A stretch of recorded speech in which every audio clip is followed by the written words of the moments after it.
ఈ రోజు మీ జీవితంలోని మిగిలిన కాలము గురించి, రేపు మరియు దాని తర్వాత కాలము గురించి మాట్లాడుతున్నాం. దేవుడు మీ భవిష్యత్తు కొరకు చేసిన ప్రణాళిక మీ జీవితాన్ని అస్తవ్యస్తంగా మార్చకూడదు. మీకు ఆగిపోయినట్లుగా అనిపించవచ్చు, కానీ భయపడనవసరం లేదు. మీకు నిరాశ కలిగించి ఉండవచ్చు. దాన్ని సరిచేసుకోవలసిన సమయం ఇది. మీ భవిష్యత్తు అస్పష్టంగా అనిపించిన స్పష్టతను మీరు పొందుకోవచ్చు. తర్వాత ఏమి జరగనున్నదో నీకు తెలియదు, కానీ దేవునికి తెలుసు. నీ రేవులో ఆయన నీ కొరకు ఎదురు చూస్తూ ఉన్నాడు. కనుక రేవులోనికి అడుగుపెట్టి నీ జీవితంలో దేవుని సన్నిధిని మరియు ఉద్దేశమును తెలుసుకొనండి. ఈ రోజు మరియు ఇప్పటి నుండి ముందుకు వెళ్ళుటకు ఇదే సమయం. ప్రస్తుతం మన పరిస్థితుల నుండి లేచి, మన భయములను జయించి, విశ్వాసముతో భవిష్యత్తును ఎదుర్కొని, జీవితమును అధిగమించి, గొప్ప క్రియలు చేయాలనే ఆసక్తితో మన జన్మ హక్కుని పునఃసంపాదించుకుని, ఆయన ప్రభావమును ప్రకటించి, దేవుని వాగ్దానములను పట్టుకొనుటకు ఇదే సమయం. దేవుడు మన కొరకు ఎన్నిటినో సిద్ధం చేశాడు. కనుక ఆగిపోవడానికి ఇది సమయం కాదు, కానీ ముందుకు వెళ్ళుటకు ఇదే సమయం. అమెరికా రెండవ ప్రపంచ యుద్ధంలో పాల్గొనడానికి కొన్ని నెలల ముందు ఒహాయోకి చెందిన వాల్టర్ ఆసిపోవ్ అనే యవ్వన బెత్సవాడు DC-2 అనే విమానాన్ని ఎక్కాడు. పైలట్ హ్యారీ జాన్సన్ అందమైన శాన్డియాగో ఆకాశంలోకి దూసుకుని వెళుతూ ఉండగా, అతను మరియు అతనితో మరికొందరు బెత్సవారు సాధారణ పారాషూట్ వ్యాయామం చేస్తున్నారు. విమానంలో నుండి 9 మంది కిందికి దూకారు. అకస్మాత్తుగా ఒక ప్రమాదం జరిగింది. ఆసిపాఫ్ దూకుతున్న తలుపు దగ్గర నిలబడి ఉండగా అతని తాడు దేనికో తగిలి ఊడిపోయింది. పట్మని పారాషూట్ తెరుచుకుంది. విమానం ప్రక్కను తగులుకుని ఒక రాకెట్లా కిందకి పడిపోయాడు. దానితో అతని పక్కటెముకల్లో 2 విరిగిపోయినవి, వెన్నులో 3 పూసలు కదిలిపోయినవి. ఆసిపాఫ్ కిందికి పడుతుండగా దేనికో తగులుకుని వెనక్కి లాగబడ్డాడు. అతని పారాషూట్ విమాన చక్రాలకు చుట్టుకుపోయింది. నిస్సహాయుడుగా అతడు విమానమునకు 15 అడుగుల కింద వేలాడుతూ ఉన్నాడు. అతడు నిజానికి ఒక తాడు సహాయంతో వేలాడుతూ ఉన్నాడు. ఇంకా ఘోరం ఏంటంటే, పారాషూట్ యొక్క ఒక తాడు తెగిపోవటం వల్ల ఆసిపాఫ్ గాలిలో తలక్రిందులుగా వేలాడుతున్నాడు. ఆ పారాషూట్ తాడు అతని మోకాలి వరకు వెళ్ళిపోయింది. అతని బరువుకి విమానంపై ఒత్తిడి పెరిగింది మరియు జాన్సన్ విమానం కిందికి పడిపోకుండా ఉంచేందుకు తన వంతు ప్రయత్నం చేస్తూ ఉన్నాడు. గాయపడిన మరియు భయపడుతూ వేలాడుతున్న బెత్సవాడు మాత్రం అత్యంత వేగంగా వీస్తున్న గాలి కళ్లకు హాని చేయకుండా గట్టిగా తన కళ్లను మూసుకోవడం జరిగింది.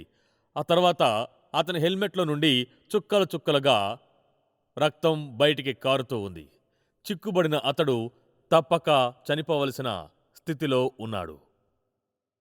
ఈ కథ ఏమైందో తర్వాత చెప్తాను, కానీ ఇప్పుడు వాల్టర్ ఆసిపాఫ్ ఎంత నిస్సహాయ స్థితిలో ఉన్నాడో ఊహించమని కోరుతున్నాను.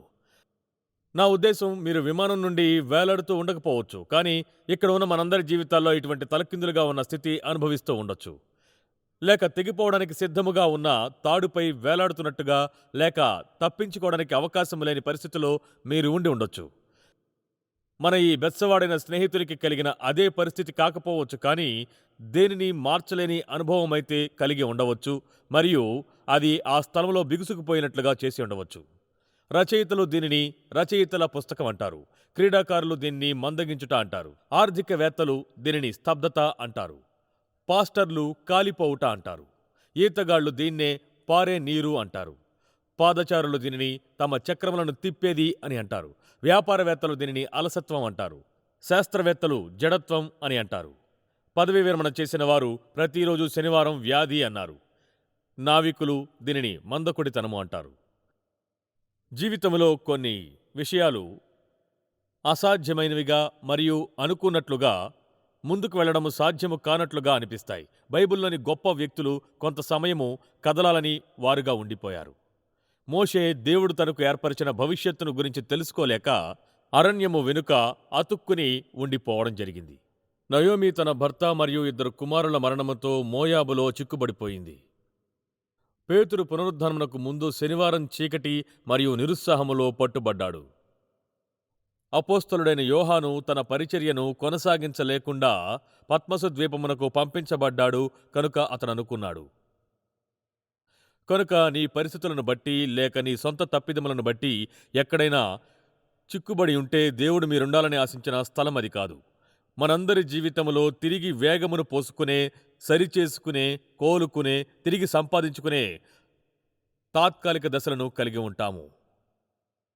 మనం తిరిగి ముందుకి వెళ్ళగలుగుతాం. ఎందుకంటే చూడండి, యేసు మాటల ప్రకారం మనం నిత్యము ఫలించినట్లు, అభివృద్ధి చెందినట్లు మరియు ఎదుగుచుండే జీవితమును కలిగి ఉన్నట్లు కలుగజేయబడ్డాము. యోహాను 10:10 ఇలా రాయబడింది. గొర్రెలకు జీవము కలుగుటకును, అది సమృద్ధిగా కలుగుటకును నేను వచ్చితినని మీతో నిశ్చయముగా చెప్పుచున్నాను. నీవు అదిమియుంచబడిన సమయములోనే సమృద్ధిగా జీవించవచ్చు. ఆధ్యాత్మిక ఉత్సాహముతో దేవుని సేవ చేస్తున్నప్పుడు నిరాశపడుటకు అవకాశము లేదు. ప్రభువు సేవలో పూర్తిగా జరిగించుచు అభివృద్ధి చెందలేని స్థితిలో ఉండలేరు. కనుక ఎప్పుడు మీరు ఇసుక మేటల నుండి విడిపించబడి సముద్రములో విహరించగలుగుతారు. నాకు కొన్ని ఆలోచనలు ఉన్నవి, అవి మీకు చెప్తాను. మొదటిది, ఉత్తమమైంది పరిగణించుకో. అన్నీ ముఖ్యమైనవి కావు అనే వాస్తవాన్ని అంగీకరించడం మొదలుపెట్టు. నేడు ప్రతి ఒక్కరూ కూడా దీనిలో శ్రమపడుతూ ఉన్నారు. మనము పర్వతాలను దాటలేనంతగా చిన్న కొండల చేత పరధ్యానములో పడిపోయి ఉన్నాము. కానీ ఒకటి గుర్తుంచుకోవాలి, ప్రతి క్రియ ముఖ్యమైంది కాదు. అలాగే ప్రతి సన్నివేశము నిరంతరము ఉండదు. విత్తువాని ఉపమానంలో యేసు ఈ విధంగా చెబుతున్నారు. ముండ్ల పొదలలో విత్తబడిన వాడు వాక్యము వినువాడే గాని ఐహిక విచారమును, ధనమోహమును ఆ వాక్యమును అణచివేయును కనుక వాడు నిష్ఫలుడవును అని చెప్పాడు. అనేకసార్లు మన ప్రాధాన్యతల లోపమే ముందుకు కొనసాగుటలో అసమర్థతకు కారణమవుతూ ఉంటుంది. కొన్నిసార్లు కొన్ని విషయాలు మిగిలిన వాటికంటే ముఖ్యమైనవని గుర్తించలేకపోతూ ఉంటాం. జీవితంలో ప్రాధాన్యతలు లేకుంటే లోక బాధ్యతల నుండి ముందుకు కొనసాగలేము. భారములు, వ్యాపారములు మరియు అనేక పనులతో నీవు పక్షవాతము వచ్చిన వాడవుగా మారిపోతావు. అన్నిటినీ చెయ్యాలి అనుకునే ఏమీ చేయకుండా ఉండిపోతావు. ఈ అధ్యయనాల వల్ల కలిగే పక్షవాతము నీ నైతిక మరియు మానసిక ఆరోగ్యాన్ని పాడు చేస్తుంది. కనుక ఉత్తమమైన దాన్ని పరిగణించుకున్నట్టు నేర్చుకోవాలి. అన్నిటిలా ముఖ్యమైనవి కావు. నీ పరధ్యానాలను తొలగించుకోవాలి అనుకుంటే ముందు నీ ప్రాధాన్యతలేమిటో నీవు తెలుసుకోవాలి. రెండవది, ఉత్తమమైనదేదో స్పష్టముగా తెలుసుకో. ప్రాధాన్యతల ప్రాముఖ్యతను మీరు అర్థం చేసుకుంటే ఆగిపోకుండా ముందుకు సాగుటలో ఉన్న మరొక విషయము మీ జీవితంలో అతి ముఖ్యమైనదేమిటో నిర్ణయించుకొనుట. అలా చేయడానికి ఉత్తమమైనదేదో తెలుసుకునే స్పష్టత నీకుండాలి. దేవునికి ఏది ముఖ్యమైందో అని అడగడంతో ప్రారంభించు. ఆయనకు ఏది ముఖ్యమైనది కాదో తెలుసుకో. నీ జీవితంలో ముఖ్యమైన దానిపై కేంద్రీకరించుట, మిగిలిన వాటిని తొలగించుకునుట ప్రారంభించు. ఆ ప్రేరణను కొనసాగించడానికి నీ క్రియలను లెక్క వేసుకో. విలువ కలిగిన ముఖ్యమైన విషయాలను కలిగి ఉండట కొరకు తక్కువ విలువ కలిగిన వాటిని తొలగించుకో. నీకేది ముఖ్యమైనదో ఒక చిట్టా ప్రకారముగా మీకు చూపించలేను. కానీ మార్కు 12వ అధ్యాయంలో ప్రతి ఒక్కరి జీవితంలో ప్రాముఖ్యమైన 3 నియమాలను యేసు తెలియజేస్తూ ఉన్నాడు. ఆ లేఖనాల్ని చదవనివ్వండి. అందుకు యేసు ప్రధానమైనది ఏదనగా, ఓ ఇజ్రాయేలు వినుము, మన దేవుడైన ప్రభువు అద్వితీయ ప్రభువు. నీవు నీ పూర్ణ హృదయముతోనూ, నీ పూర్ణ ఆత్మతోనూ, నీ పూర్ణ వివేకముతోనూ, నీ పూర్ణ బలముతోనూ నీ దేవుడైన ప్రభువును ప్రేమింపవలే అనునది ప్రధానమైన ఆజ్ఞ. రెండవది, నీవు నిన్నువలె నీ పొరుగువారిని ప్రేమింపవలను అనేది 2వ ఆజ్ఞ. వీటికంటే ముఖ్యమైన ఆజ్ఞ మరేదియూ లేదని అతనితో చెప్పాను.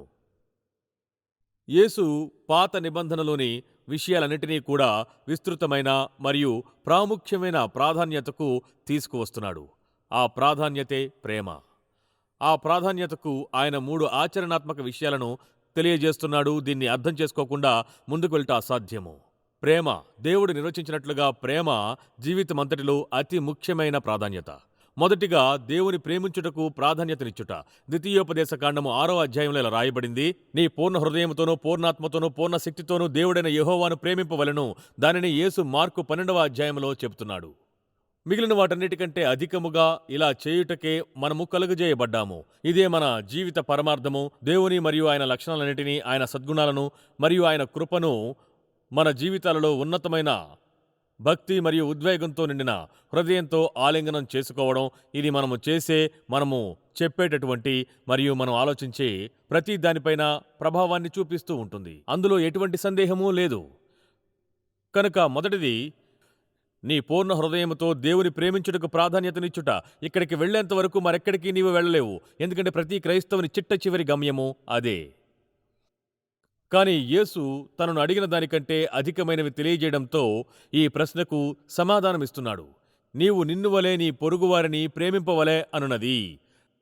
ప్రేమ ప్రాధాన్యతలోనే మరొక ఆచరణాత్మకమైనది దాగి ఉన్నది. మన పొరుగువారిని మనము ప్రేమించాలి. మీరు నమ్మినా నమ్మకున్నా మన దగ్గర వారిలో 7.7 కోట్ల మంది ఉన్నారు. వారిలో అందరి గురించి మనకు తెలియదు. వారికి మనము సహాయము చేయలేదు. కానీ మనము సహాయము చేయవలసిన వారి దగ్గరకు ఎలా నడిపించాలో ప్రభువుకు తెలుసు. చూడండి, ఇతరులను ప్రేమించుట అనగా మన చుట్టూ ఉన్నవారికి క్రీస్తు ప్రేమను ప్రకటించుట. బైబిల్లో చూస్తే ఒకరినొకడు ప్రేమించుట విషయములో తప్ప మరేమియూ ఎవనికిని అచ్చియుండవద్దు. పొరుగువారిని ప్రేమించువాడే ధర్మశాస్త్రము నెరవేర్చినవాడు. ప్రేమ పొరుగువానికి కీడు చేయదు గనుక ప్రేమ కలిగినుట ధర్మశాస్త్రము నెరవేర్చుటయే. మరియు పౌలు రాస్తూ, ధర్మశాస్త్రమంతయు నిన్నువలే నీ పొరుగువానిని ప్రేమించుము అను ఒక్క మాటలో సంపూర్ణమయ్యున్నది. నీ పొరుగువారిని ప్రేమించడం అంటే ఒక భావన కలిగి ఉండడం కాదు.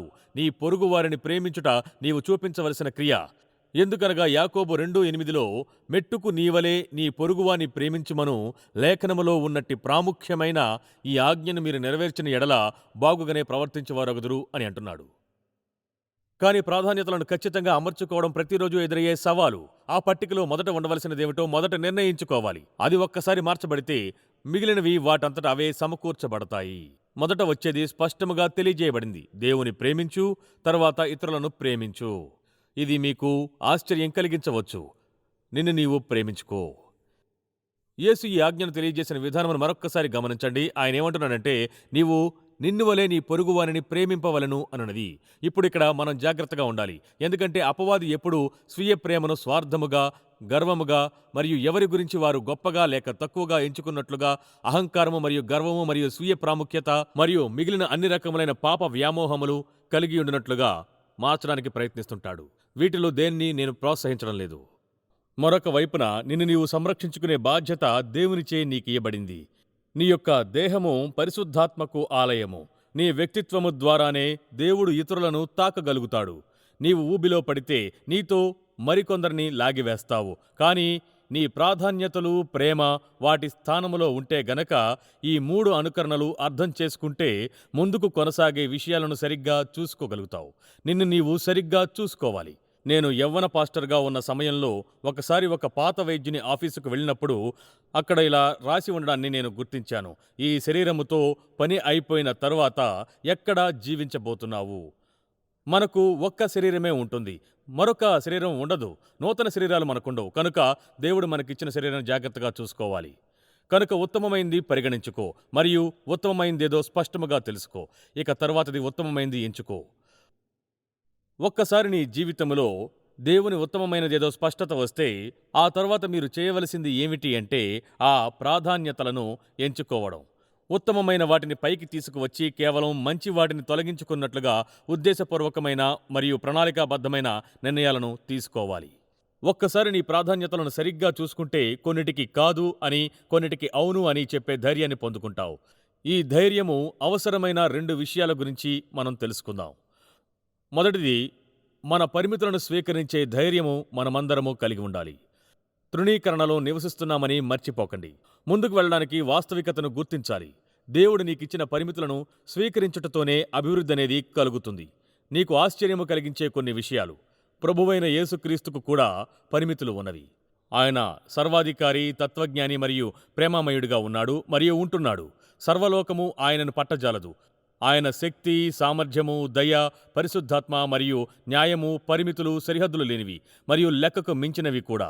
కానీ దేవుని కుమారుడు బెత్లెహేములో మానవావతారుడుగా వచ్చినప్పుడు తన జీవిత మొదటి 30 సంవత్సరాలలో అద్భుతములను చేయలేదు మరియు తన తల్లిదండ్రులకు విధేయుడుగా ఆయన జీవించాడు. యేసు తన పరిచర్య ప్రారంభించినప్పుడు ఆయన ఒక స్థలం నుండి మరొక స్థలానికి దూతల వలె ఎగురుకుంటూ వెళ్ళలేదు. ఆయన ఏం చేశాడంటే గుర్రములను లేక గాడిదలను ఒక్క సమయంలో తప్ప మరెన్నడూ కూడా వాడుకోవడం జరగలేదు. ఆయన ఎప్పుడూ కూడా నడిచే అన్ని చోట్లకు వెళ్ళడం జరిగింది. ఆయన మత్తయి 8:20లో ఏమని చెప్పాడంటే, నక్కలకు బొరియలను, ఆకాశ పక్షులకు నివాసములను కలవు, కానీ మనుష్య కుమారునికి తలవాల్చుకున్నట్టుకైనను స్థలము లేదని అతనితో చెప్పాను. యేసు భూమి మీద నివసించిన కాలమంతటిలో చేసిన పరిచర్య మధ్యధరా సముద్ర తీరము వెంబడి కొంత భాగము వరకు పరిమితమై ఉన్నది. మరియు ఆయన తన కాలములో ఉన్న ప్రసిద్ధ నగరములైన Athens, Rome, Milan, Alexandria, Carthage వంటి వాటిని ఎప్పుడూ సందర్శించలేదు. ఆయన పరిమిత విద్యను, పరిమిత ఆదాయమును మరియు తన పని కొరకు పరిమిత సమయమును 3 సంవత్సరాలే కలిగి ఉన్నాడు. ఆయన ఉన్న దేశము స్వాతంత్రము కలిగినది కాదు, రోమా సైనికులచే నింపబడిన స్థలము. పరిమితులు లేని దేవుని కుమారుడు ఆర్థికముగా, భౌగోళిక పరముగా, చారిత్రక పరముగా, రాజకీయ మరియు భౌతిక పరముగా పరిమితులు కలిగిన వాడిగా ఉన్నాడు. తరువాత అతని పరిమితులు చాలా కఠినముగా మార్చబడినవి. సిలువలో చేతులు మరియు కాళ్ళు మేకులతో కొట్టబడగా తన కనులపై కారుతున్న రక్తమును మరియు తన ముఖముపై వ్రాలుతున్న ఈగలను తోలుకోలేనంతగా మారిపోయాడు. అయినను ఆయన పరిమితులు సర్వలోక అభివృద్ధికి కారణమయ్యాయి. మీరిది ఊహించండి. మీరున్న చోట ఉండిపోవడానికి పరిమితులు సాకులు కాకూడదు. నీ ప్రాధాన్యతలు దేవుడు నీకిచ్చినటువంటి వరములు జీవితంలో నీవున్న స్థానము మరియు వ్యక్తిగత ఉద్రేకములతో నిర్ణయించబడతాయి. నీ పరిమితులను ఒప్పుకో. నీవు అన్నిటినీ చేయలేవని గుర్తించు. మనందరికీ కూడా పరిమితులనేవి ఉన్నవి మరియు ముందుకు కొనసాగడానికి ముందు మన జీవితంలో ఈ నియమాలు ఆచరించడానికి ముందు మనమేదో గొప్ప వ్యక్తులము కాదని మరియు అందరికీ ఉన్న అన్నీ మనకు లేవని గుర్తించాలి. దేవుడు మనకందరికీ కొన్ని సామర్థ్యములను, వరములను ఇచ్చాడు. ఏదో ఒక రీతిగా అవి మనకు కొన్ని పరిమితులను ఏర్పాటు చేస్తాయి. నీ పరిమితులను స్వీకరించు ధైర్యము. ఇక రెండవది, కొన్ని చెడ్డ విషయాలకు కాదు అని చెప్పడము మరియు కొన్ని మంచి విషయాలకు కూడా కాదు అని నీ పరధ్యానాన్ని తొలగించుకును ధైర్యము నీకు కలిగి ఉండాలి. ఉత్తమమైన వాటికి నీవు అవును అని చెప్పాలి. చెడ్డవాటికి కాదు, మంచివాటికి కాదు, ఉత్తమమైన వాటికే అవునని చెప్పాలి. వారెన్ బఫెట్ ఒకే సమయంలో అనేక విషయాలపై దృష్టి కేంద్రీకరించలేనని తెలుసుకున్నాడు. ఈ అద్భుతమైన వ్యక్తి రానున్న కొన్ని సంవత్సరాలలో మీరు పూర్తి చేయాలనుకున్న ముఖ్యమైన 25 విషయాలను పట్టికపై రాసుకో అని సలహా ఇచ్చాడు. మరియు ఈ పట్టికలో నుండి నీకు అతి ముఖ్యమైనవి అనుకున్న 5 విషయాలను ఎంచుకో. నీ దగ్గర 2 పట్టికలు ఉన్నవి. బఫెట్ పొడవైన విషయాలను, పెద్ద విషయాలు జరగకుండా అదుపు చేసే విషయాలను ఎట్టి పరిస్థితుల్లోనైనా తొలగించుకో అని చెప్పాడు. జీవితంలో ముందుకు కొనసాగుటకు కాదు అనే మాటలో ఉన్న అందాన్ని కనుగొనాలి. మననే ఒకరు కాదు అనుట ఒక పరిపూర్ణమైన మాట అన్నారు. కృపతో కూడిన కాదు అని చెప్పుటకు ధైర్యము కావాలి. నీవు సాధారణముగా అవును అని చెప్పే విషయాలకు కాదు అని చెప్పడం నేర్చుకునుట అని తన పుస్తకంలో మెరిట్జా తన చదువరులకు ఉత్తమమైన విషయాలను కలిగి ఉండుటకు కొద్ది విషయాలకు కాదు అని చెప్పడం మంచిదే అని సలహా ఇస్తుంది. మనం చెప్పవలసిన వాటికంటే ఎక్కువగా అవును అని చెబుతూ ఉంటాం. ఎందుకంటే అందుబాటులో ఉండునట్లుగా నేర్పించబడ్డాము, లేక ఎవరిని ఇబ్బంది పెట్టడం మనకి ఇష్టం ఉండదు, లేక అధికారులను సవాలు చేయడం ఇష్టం ఉండదు. మనకు అపరాధ భావం ఉండొచ్చు, లేక మన సంబంధాలను పాడు చేసుకోవడం ఇష్టం లేకపోవడం అయ్యుండొచ్చు. దాని ఫలితముగా ఉత్తమమైన విషయాలు ప్రక్కన పెట్టివేయబడతాయి. కాదు అని చెప్పడానికి అనేక మార్గములను ఆమె తెలియజేస్తున్నది. ఈ ప్రసంగంలో ఇవి చేర్చబడినంత ముఖ్యమైనవి ఎందుకంటే మనము చేయలేని కఠినమైన పనులలో ఇది ఒకటి. మృదువుగా కాదు అని చెప్పుటకు ఆమె ఇచ్చే సలహాలలో ఇవి కొన్ని. ఇలా చేయడానికి ప్రయత్నించండి అని ఆమె చెబుతున్నది. క్షమించండి, ఈ సమయంలో నేనిది చేయలేను. నాకు ఒక వ్యక్తిగత ప్రణాళిక ఉన్నది. నేను చేయగలను అనుకోవడం లేదు, కానీ ఏదైనా మార్పులు ఉంటే నీకు తెలియజేస్తాను. ఈ సమయమును నేను తప్పించుకోవలసినట్లుగా అనిపిస్తుంది. నా క్రమపట్టికలో దీనిని నేను చేర్చుకోలేను. ఇది చాలా మంచి విషయము, కానీ ఇప్పటికే నేను మంచి పనులు కొన్ని ఒప్పుకున్నాను. లేదు, ధన్యవాదములు. ఇది చేయడం కష్టం. ఇది మీకు మరియు నాకు కష్టమే. కానీ మనం ముందుకు కొనసాగాలి అంటే మనం పరధ్యానాన్ని తొలగించుకున్న ధైర్యమును కలిగి ఉండాలి. యేసు కాదు అని చెప్పాడు. తండ్రికి అవును అని చెప్పడానికి ఇతరులకు కాదు అని చెప్పాడు. మత్తయి 16లో యేసు దగ్గరకు పరిసయ్యులు మరియు సద్దూకయ్యులు వచ్చి ఒక సూచనను అడిగారు. ఆయన కాదు అన్నాడు. దానికి బదులుగా కఠినమైన చిన్న ప్రసంగం చేసి వారిని విడిచి వెళ్లిపోయాడు.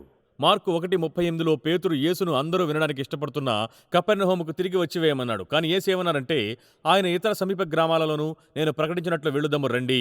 ఇందు నిమిత్తమే కదా నేను బయలుదేరి వచ్చితనని వారితో చెప్పాను. కనుక ఇది రాసుకోండి.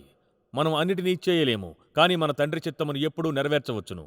దేవుడు మనల్ని ఏది చేయమని చెబుతున్నాడో తెలుసుకుంటే దాన్ని మనం చేయగలుగుతాము. అంటే మనం అన్నిటినీ చేయగలమని దాని అర్థము కాదు. మనం తలుచుకుంటే మన జీవితంలో ఆయన చిత్తమును నెరవేర్చుకోవచ్చు. కనుక ఉత్తమమైనది పరిగణించుకో. ఉత్తమమైనది ఏదో స్పష్టముగా తెలుసుకో. ఉత్తమమైనది ఎంచుకో మరియు ఉత్తమమైన వాటికి కట్టుబడి ఉండుము. ఈ ప్రసంగమును క్రోడీకరించనివ్వండి.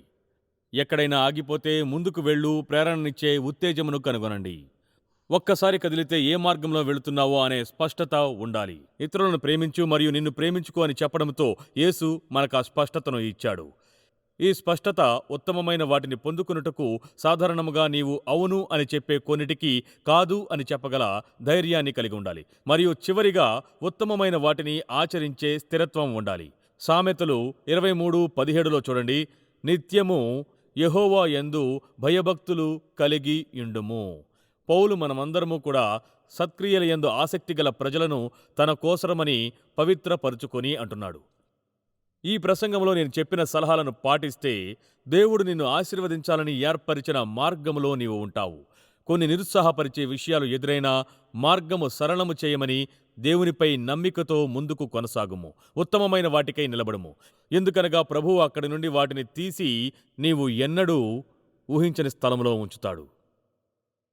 ఇండియానా ఫోర్ట్ వైన్ అనే ప్రారంభించబడుతున్న సంఘములో మీరు నమ్మినా నమ్మకున్నా 50 సంవత్సరాలకు ముందు నేను సువార్త పరిచర్యలోకి వచ్చినప్పుడు మొన్ననే వారి 50 ఏండ్ల వార్షికోత్సవంలో పాల్గొనడానికి వెళ్ళాను. నేను ఆ సంఘానికి వెళ్ళినప్పుడు దృష్టి కేంద్రీకరించబడ్డాను. నేను యవ్వనస్తున్నని, వివాహమైనది అంటే పిల్లలు లేరా, సమయానికి ఆత్మీయముగా విజయము సాధించడానికి ప్రయత్నించడము లేదు, విఫలుడను కాకూడదు అని మాత్రమే అనుకున్నాను. కనుక నేను పిచ్చిగా పనిచేశాను. నా స్నేహితులందరికీ నేను ఫోర్ట్ వెయిన్‌కి వెళ్ళానని, అక్కడ ఒక సంఘమును స్థాపించడానికి వెళ్ళానని తెలుసు. సంఘ స్థాపనకు అక్కడికి వెళ్ళి ఆగిపోకుండా దాన్ని ఎలా కొనసాగించానని మాత్రమే అందరూ తెలుసుకోవాలనుకున్నాను. ఏమీ లేని స్థితి నుండి సంఘమును స్థాపించగలనని ఇతరులకు నాకు నేను నిరూపించుకోవాలనుకున్నాను. కనుక ప్రతి శనివారం మరియు ఆదివారం మధ్యాహ్నం మరియు రాత్రి సమయంలో ఎప్పుడు సాధ్యమైతే అప్పుడు పనిచేయడానికి ప్రయత్నించాను. అన్ని సమయాల్లో ప్రయత్నించాను. నేను దేవుని పని చేస్తున్నాను. నా ఉద్దేశం అంతకంటే ఉత్తమమైనది ఏది? మీకు చెబుతున్నదేమిటో ఊహించడానికి నన్ను ఎరిగిన మీకు అంత కష్టం కాదు. కానీ తరువాత నా భార్య డోనాకి నాకు 2 పిల్లలు పుట్టారు. ఒకరిని దత్తత తీసుకున్నాం. కొంతకాలమైన వెంటనే రెండవ బిడ్డ పుట్టింది. ఆ సమయంలో నా కూతురు జాన్ చిన్నపిల్ల. డేవిడ్ ఆమె కంటే 13 నెలల చిన్నవాడు. డోనా ఇంటి దగ్గర మా పిల్లలతో ఉంటున్నప్పుడు యేసు కొరకు ప్రజలను సంపాదించుటలో, సంఘ స్థాపనలో నేను వేగముగా పనిచేసేవాణ్ణి. ప్రతిరోజు రాత్రి భోజనమునకు ఇంటికి వచ్చినప్పుడు డోనా రాత్రికి మీరు తిరిగి వెళ్ళాలా అని నన్ను ఎప్పుడూ అడుగుతూ ఉండేది. పరిచర్యలో మరియు కుటుంబ విషయాలలో నా బాధ్యతను నిర్వర్తించడంలో కష్టపడుతూ ఉండేవాణ్ణి. తర్వాత నేను తిరిగి వెళ్ళి మరికొన్ని తలుపులు తట్టేవాణ్ణి. తిరిగి కోపంతో ఉన్న నా భార్య ముఖం చూడడానికి తిరిగి వచ్చేవాణ్ణి. నేను దేవుని చిత్తము జరిగిస్తున్నాను అనుకున్నాను. కానీ నిజానికి నేను డేవిడ్ చిత్తాన్ని జరిగిస్తున్నాను. ఓడిపోవడం నాకు ఇష్టం లేదు. ఒకరోజు డోనా వ్యక్తిగతముగా వంటగదిలో నన్ను కూర్చోబెట్టి మాట్లాడింది. ఆమె చెప్పిందేంటంటే, ఒక్కసారి ఇలా చూడండి హనీ, ఒక్క విషయం చెప్తాను, మరలా ఇది నిన్ను అడగను, ఈ రాత్రికి ఇంటికి వస్తావా అని. దీని గురించి నేను ఆలోచిస్తున్నాను, ప్రార్థిస్తున్నాను. ఈ కుటుంబంలో నీ ఒక యాజకుడవు మరియు మమ్మల్ని ఎలా నడిపిస్తున్నావు అనే లెక్క ఒకరోజు నీవు దేవుని ఎదుట నిలబడి చెప్పాలి.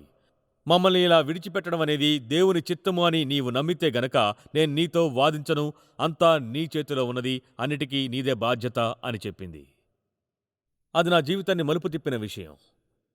దేవుని పరిపూర్ణ చిత్తములో విభేదములు అనేవి ఉండవని నేను అర్థం చేసుకున్నాను. కుటుంబము మరియు సేవ నిత్యము ఒకదానితో ఒకటి వాదించుకున్నట్లుగా దేవుడు ఒకరిని తండ్రిగా మరియు కాపరిగా ఉండడానికి పిలవడు. కనుక తిరిగి నా జీవితంలో దేవుని ప్రాధాన్యతల కొరకు ప్రార్థించడం మొదలుపెట్టాను. త్వరలోనే అవి సృష్టీకరించబడడం జరిగింది. ఈ 4 మాటలుగా వాటిని నేను అమర్చాను. ఆ మాటలేంటంటే, మొదటిది, నేను దేవునికి బాధ్యత కలిగిన వ్యక్తిని. రెండవది, నా భార్యకు బాధ్యతాయుతమైన భర్తను. మూడవది, నా బిడ్డల ఎడల బాధ్యత కలిగిన తండ్రిని. నాలుగవది, నా సంఘము ఎడల బాధ్యత కలిగిన కాపరిని. నేనెప్పుడు ఈ 4 బాధ్యతల ప్రకారముగా జీవించాను. కానీ ఎప్పుడు నాకు ఉదాసీనంగా అనిపించినా ఈ నియమాలు నన్ను తిరిగి మార్గంలోకి నడిపించుట గమనించాను. ప్రాధాన్యతలనేవి ఇలానే చేస్తాయి. నీవొక దానిని ఎంచుకుని దానిని నీ జీవితంలో మొదటిగా ఏర్పరచుకుంటే అది ఎప్పుడు అక్కడే ఉంటుంది. నీవెప్పుడైనా ఒక్క అంగుళం అటు ఇటు జరిగినా అది అయస్కాంతంలా తిరిగి నిన్ను దారిలోకి లాగుతుంది. నా జీవితంలో నేను ఇది చూశాను. ఇది తిరిగి మనల్ని బెత్షెబాని దగ్గరకు తీసుకుని వస్తుంది. అతనికేమి జరిగిందో తెలుసుకోవడానికి ఇంతసేపు ఉంచినందుకు క్షమించండి. మనం అతన్ని విడిచిపెట్టినప్పటి నుండి అక్కడే వేలాడుతూ ఉన్నాడు. చూడండి, ఆ బెత్షెబానికి ఒక నినాదం ఉంటుంది. అదేంటంటే, ఎల్లప్పుడూ నమ్మకముగా ఉండు, ఊరుకునే ఓటమిని అంగీకరించరు. వాల్టర్ ఆసిపాఫ్ పాదము కట్టబడి వేలాడుతున్నాడు. విమానం చక్రాలకు చిక్కుకున్న పారాషూట్ తాడులతోటి అతన్ని తిరిగి విమానంలోకి లాగారు.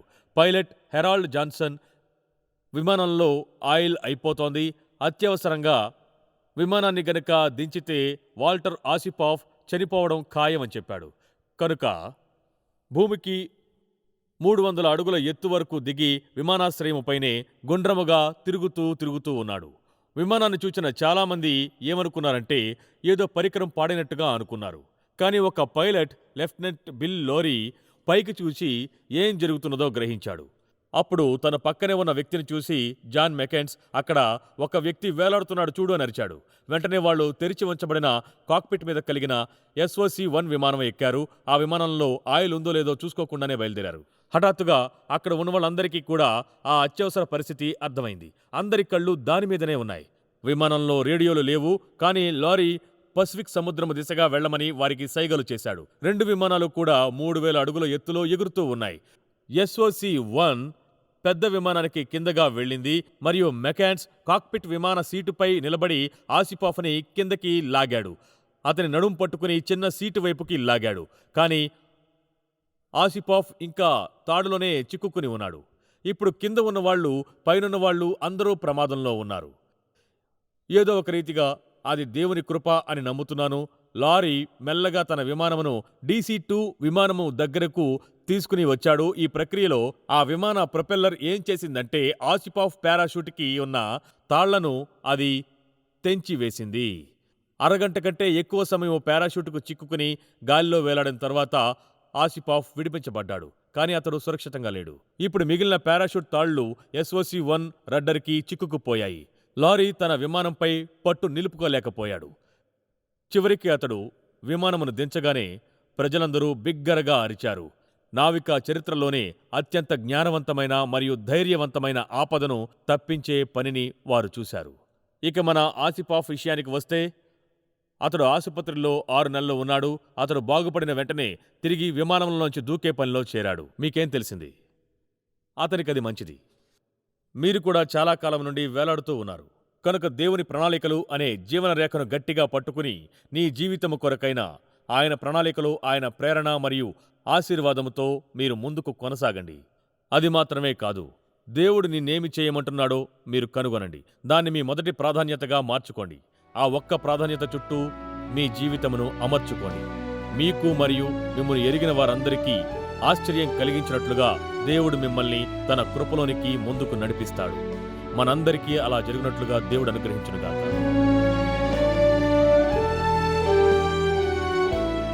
ఈరోజు జీవిత మలుపు కార్యక్రమాన్ని చూసినందుకు వందనములు. దేవుని వాక్యమును ఎక్కువగా చదివిన కొలది మన ప్రియ దేవుడు మనతో వ్యక్తిగత సంబంధమును కలిగి ఉండడానికి ఇష్టపడుతున్నాడు అని మనం అర్థం చేసుకుంటాం. ఆయనతో ఈ సంబంధమును ప్రారంభించాలి అనుకుంటే మొదటి క్రియ మీరు మీ పాపములను ఒప్పుకొని యేసుక్రీస్తును నీ ప్రభువుగా మరియు రక్షకుడిగా ఉండమని ఆహ్వానించండి. ఈ విశ్వాసపు అడుగు ఈరోజు మీరు వేసినట్టయితే మీ దగ్గరలోని నమ్మకమైన పరిచర్య లేక సంఘములో ఇతర విశ్వాసులతో మీ నిర్ణయాన్ని చెప్పమని మరియు మీ నూతన విశ్వాసములో నిత్యము ఎదుగుతుండమని ప్రోత్సహిస్తున్నాను. దేవునితో మీ నడకను ప్రారంభిస్తుండగా దేవుడు మిమ్మల్ని దీవించునుగాక. వచ్చే వారం జీవిత మలుపు కార్యక్రమంలో మిమ్మల్ని మళ్లీ చూడాలని ఆశపడుతున్నాను.